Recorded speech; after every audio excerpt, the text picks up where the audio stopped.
پھر میرے آقا صلی اللہ تعالیٰ علیہ وسلم تشریف لائے. جب مدینہ طیبہ میں آئے تو ان لوگوں کے جھگڑے دیکھے. مدینے میں عیسائی بھی تھے, یہودی بھی تھے. اور حیرت کی بات میں آپ کو بتاؤں, مدینے میں عیسائی بھی تھے, یہودی بھی تھے. کیوں تھے یہ لوگ پہلے سے یہاں پر؟ بڑا طویل واقعہ ہے یہ. گاؤں بھی نہیں تھا, شہر بھی نہیں تھا, کچھ بھی نہیں تھا, مدینہ کچھ بھی نہیں تھا. ایک بار یمن کا بادشاہ وہ حج کے لیے آیا تھا, خانہ کعبہ کا طواف کرنے کے لیے. اس کے ساتھ 700 علماء تھے.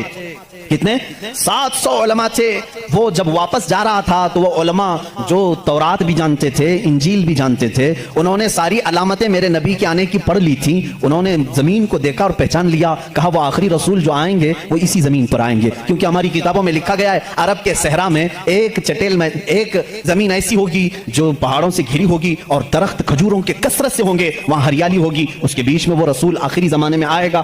ان لوگوں نے پہچان لیا یہی زمین ہے. تو وہ عیسائی اور یہودی جو علماء تھے, وہ 700 علماء بادشاہ کے ساتھ جانے سے منع کر دیا. انہوں نے کہا ہم یہیں رہیں گے اور اس نبی کا انتظار کریں گے, وہ جب آئیں گے ہم ان کے انتظار میں رہیں گے. تو مدینہ بسایا گیا تھا کس کے لیے؟ میرے نبی کے انتظار میں. اس سے پہلے وہاں آبادی نہیں تھی, کوئی آبادی نہیں, اور بسایا ہی نہیں یہودیوں نے. یہودی ہی انتظار میں آ کر کے مدینے میں رہے.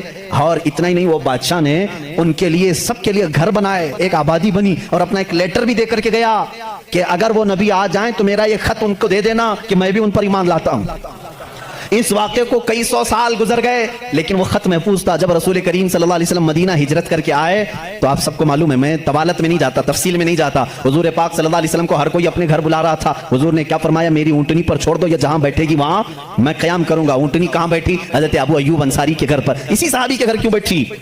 حضور صلی اللہ تعالیٰ علیہ وسلم اس گھر میں مہمان ہوئے حضرت ابو ایوب انصاری کے. روایت یہ ملتی ہے کہ دوسرے دن ابو ایوب کے پاس, انصاری رضی اللہ تعالیٰ عنہ کے پاس, وہ لیٹر موجود تھا جو بادشاہ نے دیا تھا, وہ خط موجود تھا جو کئی سو سال پہلے بادشاہ دے کر گیا تھا. وہ ان کی اولادوں میں چلتا آ رہا تھا, اور وہ حضرت ایوب علیہ السلام, ابو ایوب انصاری رضی اللہ تعالیٰ عنہ کے تک پہنچا, اور وہ حضور صلی اللہ تعالیٰ علیہ وسلم کی خدمت میں پہنچا. میرے عزیزو, ان عیسائیوں نے اور یہودیوں نے مدینہ بھی بسایا میرے نبی کے انتظار میں, لیکن جب وہ رسول حقیقت میں آ گئے تو انہوں نے کیا کیا؟ ایمان لانے سے انکار کر دیا. نہیں ایمان, کیونکہ اس وقت دھندا زوروں پر تھا. لوگوں کو جو بیوقوف بنانے کا دھندا ہے وہ بابا گیری میں بہت زیادہ تھے, عیسائی بھی اور یہودی بھی. لوگوں کو پاگل بنانا, ان سے پیسے ایٹھنا, یہ کاموں میں مصروف تھے. اگر وہ نبی کی طرف لوگوں کو کہتے ہیں یہی آخری رسول ہے, یہاں کیسے چلے گا پھر کام؟ اس لیے وہ انکار کر گئے. اب میں آپ کو بتاتا ہوں, عیسیٰ علیہ السلام نے جو کہا تھا حواریین سے, وہ رسول آئے گا, میری پاکی بولے گا, اور بی بی مریم کو طاہرہ کہے گا جب لوگ ان پر الزامات لگا رہے ہوں گے.